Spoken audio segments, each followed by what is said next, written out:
vento balançou meu barco em alto mar, o medo me cercou e quis me afundar, mas então eu clamei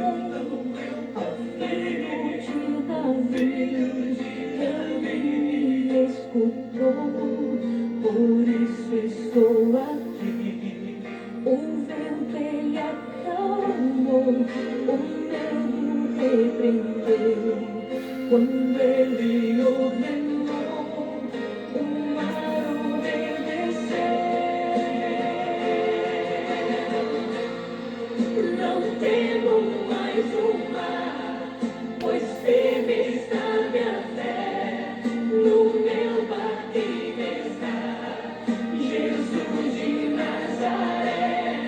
Se o medo me cercar, ou se o vento soprar, seu nome eu clamarei, ele me guardará. Não temo mais o mar, pois firme está minha fé, no meu barquinho está Jesus de Nazaré.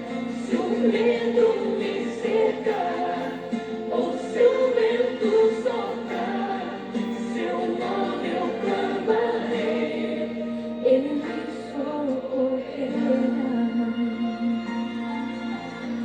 O vento balançou meu barco em alto mar, o medo me cercou e quis me afogar, mas então eu clamei ao filho de Davi, ele me escutou, por isso estou aqui.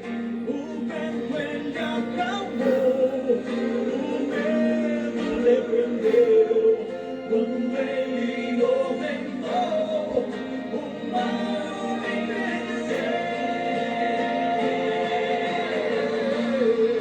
Não temo mais o mar, pois firme está minha fé, no meu barquinho está Jesus de Nazaré. Se o medo me cercar, ou se o vento soprar, seu nome eu clamarei, ele me guardará. Não temo mais o mar, a palavra do Senhor diz: 1000 cairão ao teu lado, 10.000 à tua direita, mas tu não serás atingido. Se o vento soprar contra a tua vida, clame o nome de Jesus.